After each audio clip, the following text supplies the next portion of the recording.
guys, it's me, TahrifaTheDreamer, and today's video we're talking about dealing with fear. When we wake up, we stay up. Got no time to waste. On the ground, we stay up. Can't let nobody face us. We on the way to lead out. They coming for us. Which street stop to us? Nothing's impossible. That's why they call us dreamers. That's why they call us dreamers. So in my collaboration video with Entertainment, we talked about love-based energy versus fear-based energy. And I was thinking about fear with those underlying thoughts, but when it comes to the personal issues that I have to deal with and I've seen other people close to me deal with.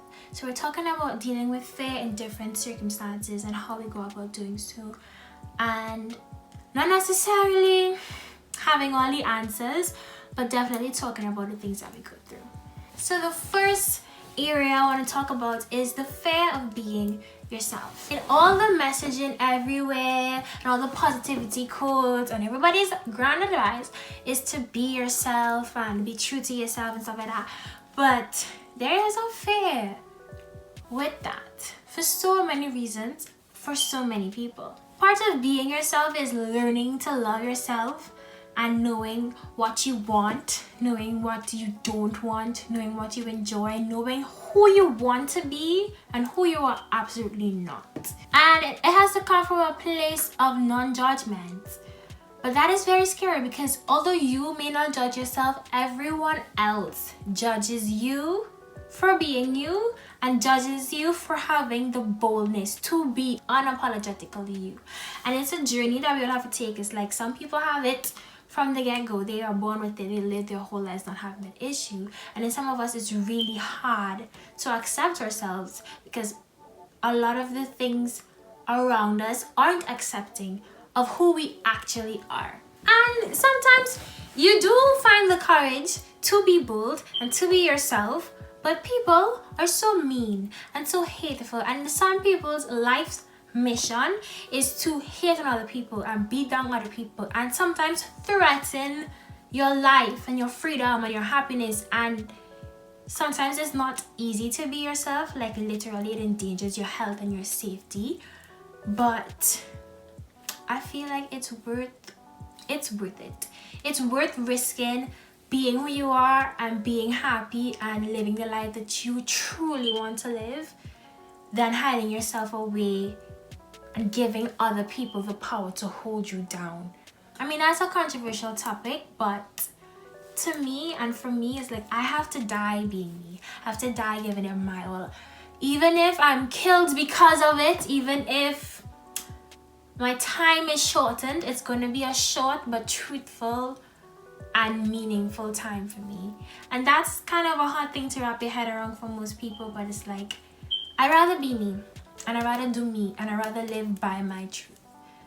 And that's just how I feel about it. And if you need the courage to do that, this is your courage. Like, be you no matter the stakes. Be you and rewrite the rules of what is normal and what you're supposed to be when everyone else is confused and miserable themselves. Another reason some people are afraid to be themselves, and I have dealt with this too, is being misunderstood.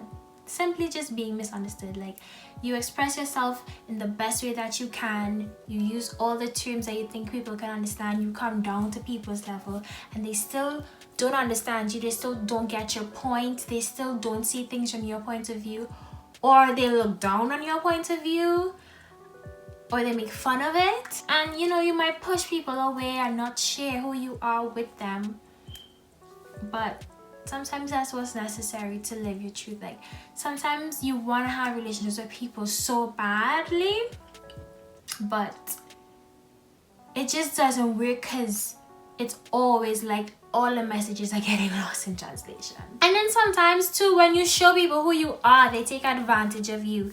They catch you when you're most vulnerable and they use that to hurt you. And it's kind of a mind game sometimes where you have to, like, how much do I allow people, how much of myself do I allow people to get? And it's kind of interesting thing to like navigate, but it's part of life and we all go through it. And the last thing about like being yourself is sometimes we feel like we're not good enough, and this is something that I personally have a lot of experience with. I always feel like I'm not good enough for a person, for a job, for people, and it's kind of contradicting because I am one of the most cockiest people I know. I'm cocky, Miss Cocky. I'm the baddest, whatever, right? So it's kind of a weird place in my mind where it's like I know I'm great and I know I'm the best you're gonna ever have, but when people's actions don't reciprocate that energy to me, I start to question myself and I start to be like, am I not good enough? Like, what am I missing? What am I not doing? And that's a comparison thing. Like, you can't just assume anything in life, and it doesn't matter if you're good enough, because chances are you are good enough and you are where you are supposed to be, and that imposter syndrome just needs to shut up, but we experience it. So it's like, if you are there, if you show up every day and you do your best, then you are good enough. If someone is telling you that you aren't good enough and it's coming from a place that is wanting you to grow and pushing you to grow, listen to what they have to say and you decide if you want to apply it or not. And try to determine if this person loves you and is trying to grow you, or if this person is projecting their issues onto you. But if no one is saying anything to you, stop assuming that you aren't good enough. If people's actions are messed up and you want them to do better, speak up for yourself, set new boundaries, and you have every right to have any consequence to someone not respecting your boundary. Okay, so try that out and see how it works. So the second area, fear, is another weird place to be. The fear of being great. And this is so weird. It's like you scared that you're too good. You're too good for everyone else. And it's like, it's not a I'm better than anyone else kind of thing. But I have definitely gone through this. So how it works with me is like, you are in your own lane, doing your own thing, and you're good.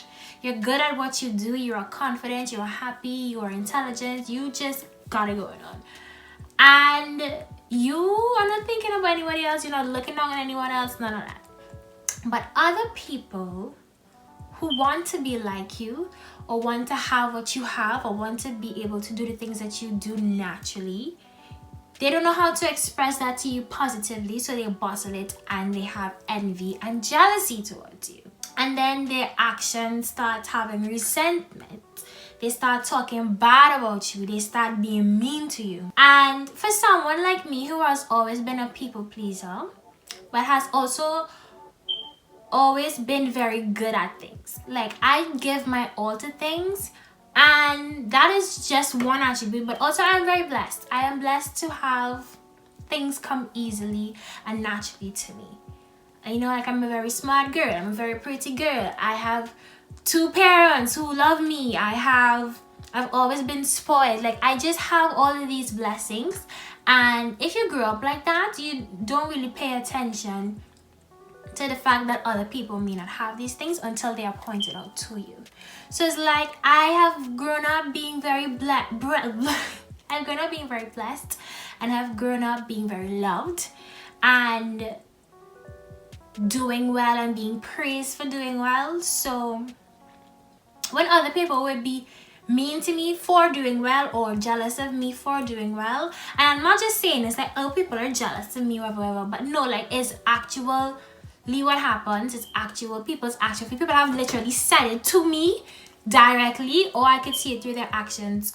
And it's sad because sometimes you just want to help people. Sometimes you just want to be there for people, and I try to do that as much as I can. But it's not my fault for being great. And I found myself, though, downplaying my accomplishments. Now, I ain't accomplished a whole lot in life, but at a certain age or at a certain place in life, when you achieve things for yourself, you're supposed to feel proud. You're supposed to feel inspired and motivated and all these things. But when other people try to make you feel bad for being good at stuff, like you feel you go better than everybody, you always getting picked, why you don't let other people get a chance? Like, these are things that people said to me growing up, and it kind of like think to me like, okay, I don't want to make anyone else feel bad, so I'm not gonna tell them that I aced the test. I'm not gonna tell them that I got through this opportunity. I'm not gonna tell, like, it comes down to the point where you're dumbing on yourself and hiding things and trying to let other people feel good. And I've learned that wasn't the best way for me, because then I ended up suffering because of it. Sometimes people don't achieve things because they do not work hard enough. And that is the truth. If you don't work for something and you just act like you don't care, you don't put in any effort, it's probably not gonna happen for you. There are very few instances where that works for people. So it's like, I know that I get things because I work hard for them and I plan them and I give my all to them. So I shouldn't feel bad if I accomplish stuff or I get rewarded for it when I know these other people weren't doing the same thing. So it's like, that's what I had to tell myself to get over that. And in situations where I know the other person was working hard and was, you know, doing whatever, I try my best not to show off or not to put it in their faces and just be supportive and help them with that. But finding the balance between people who genuinely needed help and then people who were just jealous or just, you know, it's kind of hard. But I had that fear of being too good and fear of being great, so I just dumbed on myself, everyone, and not celebrate my wins as I should. And I don't know, that's the price of being a star. Everybody can't be a star, so it's like, not my fault. And it sounds bad, it sounds a little bit cocky, or it sounds a little bit narcissistic or whatever, but that is the truth. That is my experience. It's like, people found a reason to not like me.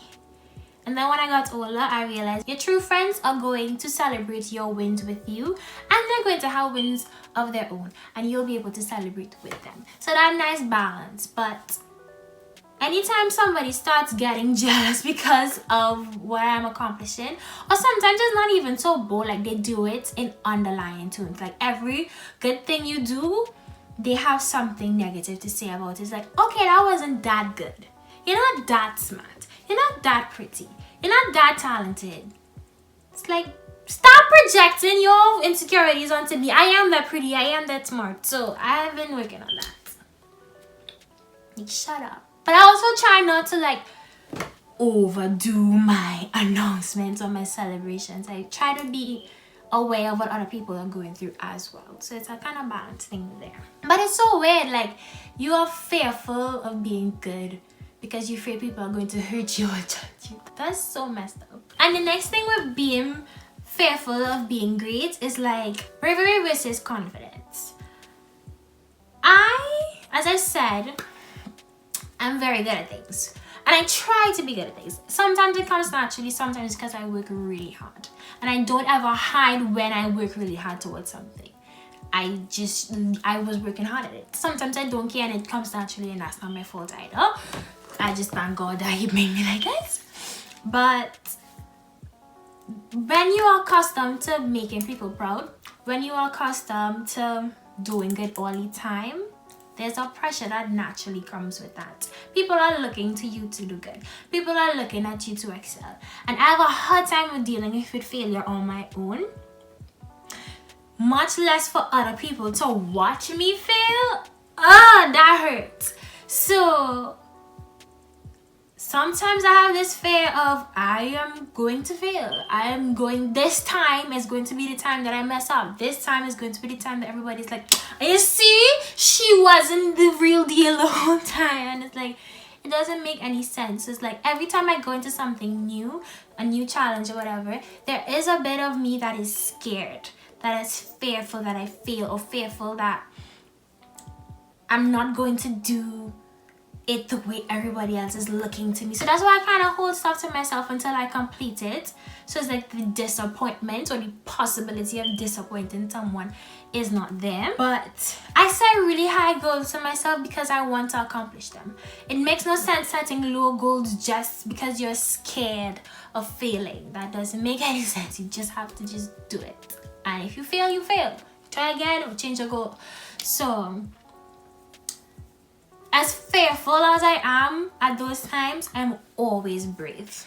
I may not have the confidence, because my confidence comes from knowing that I'm capable. My confidence comes from like knowing what I have to do and how to do it, and knowing that I can do it.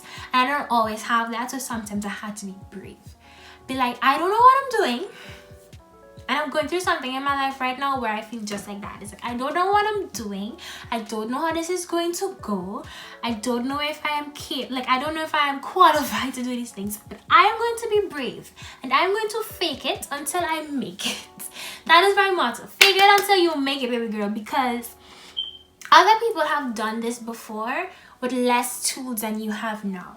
So you may not have the confidence, you may not have that cocky, I can do this feeling, but you have to fake it. You have to pull it out of you and be brave and do the scary things, even if they're scaring you to death. So that's a lesson that I would like to share with you.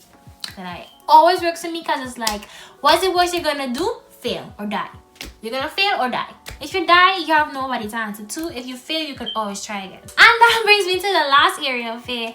It's like the fear of dying and like letting go of life, or the fear of losing everything that you have learned, everything you have accomplished, everything that you have. Once you accomplish a certain amount in your life, and you learned and you had experiences, they can't really be taken away from you. Even if someone takes away all your possessions, all your riches, all your people around you, the same you that was strong enough to build all of that is still you. So you can build it all over again if you wanted to, if you try to. Just like, don't be scared to lose it all. You know, like, you only have one life to live as far as we know. Because I don't know, but I'm guessing. We only have one life to live, so it's like, live that life to the fullest. And we're going to die. That we do know. That we do know, that we are going to die. We don't know when, we don't know how, unless you talk to some psychic and she told you. I don't know if they tell you the truth, but whatever. You don't know when you're going to die, but you know that you are going to die. So why fear it? That's a whole other video, a whole other conversation. But for me, it's like, do everything that you want to do. Love the people you want to love. Go to the places, eat the foods, do the activities, whatever it is, because we're going to die. And instead of fearing it, we should look forward to it. So when that moment reaches, like, I did everything.